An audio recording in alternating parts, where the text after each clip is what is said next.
Hi everyone. आज हम Williamson synthesis के बारे में देखेंगे। विलियमसन सिंथेसिस नेम रिएक्शन है। This is used for the preparation of ethers. Ethers की प्रेपरेशन के लिए यूज करते हैं। हम इसमें क्या लेते हैं?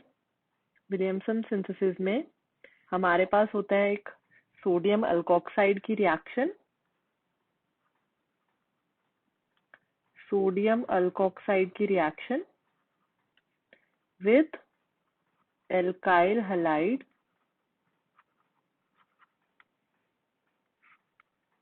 To give ether. तो कुछ इस तरह से sodium alkoxide with alkyl halide gives ether. तो ये रिएक्शन होती है हमारे पास, है ना। तो जनरल रिएक्शन देखते हैं। जनरल रिएक्शन क्या होता है विलियमसन सिंथेसिस में? सोडियम एल्कोक्साइड जैसे RONA reacts with alkyl halide. तो यहाँ पर क्या चीज बनेगी हमारे पास? यहाँ पर बनेगा ईथर। ये क्या है? ईथर प्लस NaX निकल जाएगा। ठीक है, ये निकल गई ये चीज NaX, और हमारे पास ईथर की प्रेपरेशन हो गई। अब यहाँ पर ये जो सोडियम एल्कोक्साइड है ना, यहाँ पर जो सोडियम एल्कोक्साइड है, यहाँ पर RO माइनस जो है वो न्यूक्लियोफाइल की तरह भी काम करता है ना, वो बेस की तरह भी काम करता है। ठीक है, न्यूक्लियोफाइल की तरह भी काम करता है और बेस की तरह भी काम करता है। जब वो न्यूक्लियोफाइल की तरह काम करेगा, ठीक, जब वो न्यूक्लियोफाइल की तरह काम करेगा, तब हमारे पास यहाँ पर क्या होगी? SN2 रिएक्शन होगी और ईथर की प्रेपरेशन होगी। RO नेगेटिव जो हमारे पास अल्कोक्साइड आयन है, जब ये न्यूक्लियोफाइल की तरह एक्ट करता है तब SN2 रिएक्शन होती है और ईथर की प्रेपरेशन होती है। अगर ये अल्कोक्साइड अगर बेस की तरह काम कर रहा है, अगर बेस की तरह वो काम कर रहा है, तब यहाँ पर क्या हो जाएगी? एलिमिनेशन हो जाएगी। तब क्या हो जाएगी यहाँ पर? एलिमिनेशन।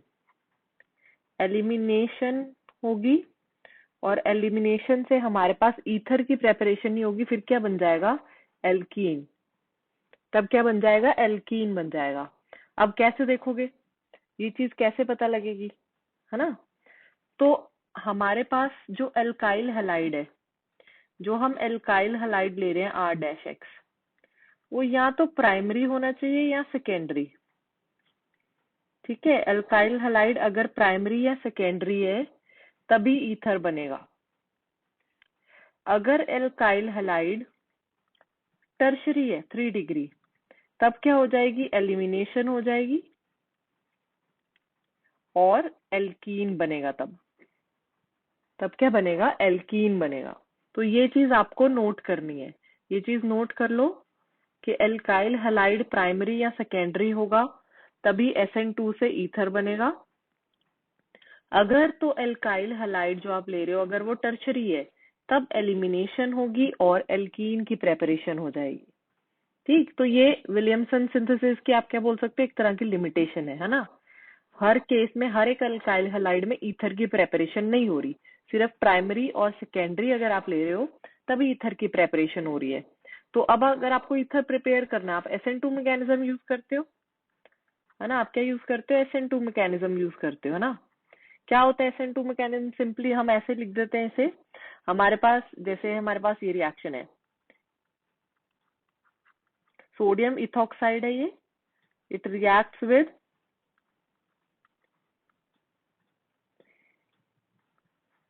इथाइल ब्रोमाइड, है ना। अगर हमें SN2 करनी है तो हम हमारे पास क्या आ जाएगा? CH2 5O CH2 5। ठीक है, ये हमारे पास ईथर आ गया प्लस NaBr निकल जाएगा। ठीक, तो क्या होता है SN2 मैकेनिज्म में? ये हमारे पास न्यूक्लियोफाइल है, ये हमारा सबस्ट्रेट है, तो ये न्यूक्लियोफाइल इस पे अटैक करेगा और ये सबस्ट्रेट जो है वो बाहर, ये लिविंग ग्रुप जो है वो बाहर निकल जाएगा। ऐसे ही करते हो ना आप SN2, तो वही चीज आ गई।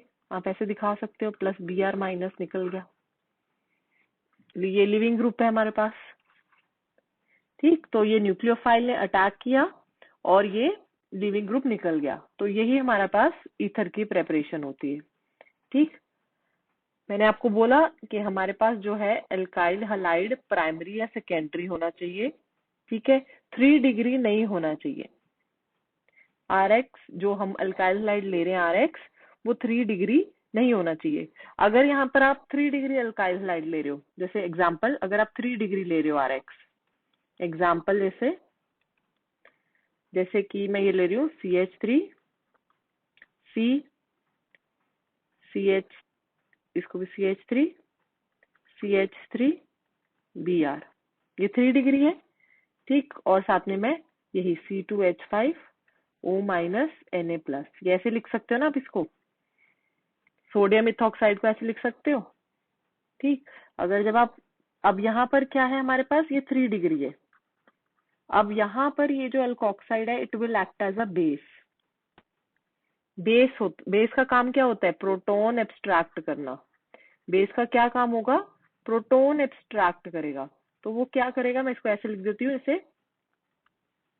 ये है हमारे पास, इसको मैं ऐसे लिख रही हूँ।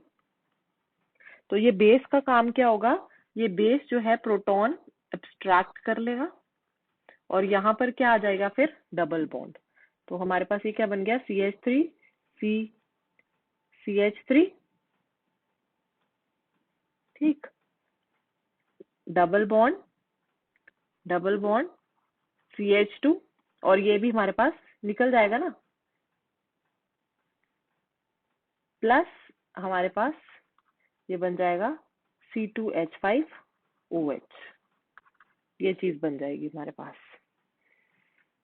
ठीक, तो यहाँ पर क्या हो जाएगा, ये जब निकलेगा हमारे पास एलिमिनेशन में, यहाँ आप ऐसे भी कर सकते हो, यहाँ पे HBr निकल गया तो यहाँ पर क्या आ गई हमारे पास, एल्कीन की फॉर्मेशन हो गई। ठीक, तो यहाँ पर एल्कीन प्रोडक्ट बनता है, ना कि ईथर, जब आप 3 डिग्री एल्काइल हलाइड लेते हो। जब आप 3 डिग्री एल्काइल हलाइड लेते हो तब क्या बनता है, एल्कीन बनता है, ना कि ईथर। तो विलियमसन सिंथेसिस में बस ये चीज आपको ध्यान में रखनी है। ठीक, चलो, ओके फाइन, थैंक यू।